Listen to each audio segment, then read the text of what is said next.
നേരെ വെളുത്ത ഇരുട്ടണത് വരെ ടിവിയുടെ ഫ്രണ്ടിൽ തന്നെ. അമ്മയ്ക്ക് വയസ്സായതെങ്കിലും പറയാം. നിനക്ക് നിലച്ചിട്ട് പഠിച്ചുകൂടെ ഇറക്കാം? നിനക്കിത് എന്തോന്ന്? ശനി ഞായറുമാണ് എന്റെ കൊച്ചൊന്ന് മനസ്സമാനത്തോടെ ഇരിക്കുന്നത്.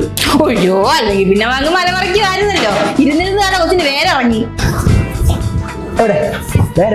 അമ്മ ഒറ്റ ഒരുത്തിയാണ് അല്ലെങ്കിൽ ഇവന് വഷളാക്കണം. അടുത്ത വർഷം ഡിഗ്രി എന്ത് ചെയ്യുന്ന വല്ല ധാരണ ഉണ്ടോ നിനക്ക്? എന്ത് ചെയ്യാൻ? എല്ലാവരെ പോലെ ഞാൻ ജോലിക്ക് പോകും. അവിടെ എടുത്ത് വെച്ചേക്കുവാണല്ലോ ചെന്നുടനെ എടുത്ത് തരാൻ. കോളേജിൽ പഠിക്കുന്ന കാലത്ത് ഞാൻ കെട്ടിട പണിക്ക് പോയിട്ടുണ്ട്, കല്ല് ചുമക്കാൻ പോയിട്ടുണ്ട്, ഹോട്ടലിൽ പോയി പാത്രം കഴുകിയിട്ടുണ്ട്. ഇതൊക്കെ പോട്ടെ, വിനോദേ, സ്വർഗത്തിലോട്ടുള്ള ബാധ കല്ലും മണ്ണും നിറഞ്ഞതാണ്. ആഴക്കടലിൽ മുങ്ങിത്തപ്പുന്നവനെ രക്തങ്ങൾ കിട്ടുകയും. അയ്യോ, എന്നിട്ട് എന്റെ മക്കൾ മുങ്ങിത്തപ്പിട്ട് എത്ര എണ്ണം കിട്ടി? അതല്ല അമ്മ, ഇത് എപ്പോഴും ഞാൻ കേട്ടിട്ടുണ്ട് ഈ ഡയലോഗ്. അതിനിവിടെ പ്രസക്തി ഇല്ല. ഞാൻ പറഞ്ഞു വന്നത് ഈ ചുമ്മാ ഇരുന്ന് കളയുന്ന സമയത്ത് ദിശ അക്കാഡമിയുടെ വീക്കെൻഡ് ബാച്ച് ഉണ്ട്, സാറ്റർഡേ സൺഡേ. അതിന് ജോയിൻ ചെയ്ത് നിങ്ങൾക്ക് ഡിഗ്രി കഴിയുമ്പോഴേക്കും ഒരു ഗവൺമെന്റ് ജോലി കിട്ടൂലേടാ? അയ്യോ, അവള് വലിയൊരു ജോലിക്കാരി. നിനക്ക് ചായ കുടിക്കാൻ എപ്പോഴും ഞാൻ തന്നെയാണ് പൈസ തരണത്. അവനെ മാത്രം ആക്കണേതിന് നിനക്കും കൂടെ പഠിക്കാൻ വെക്കൂടെ?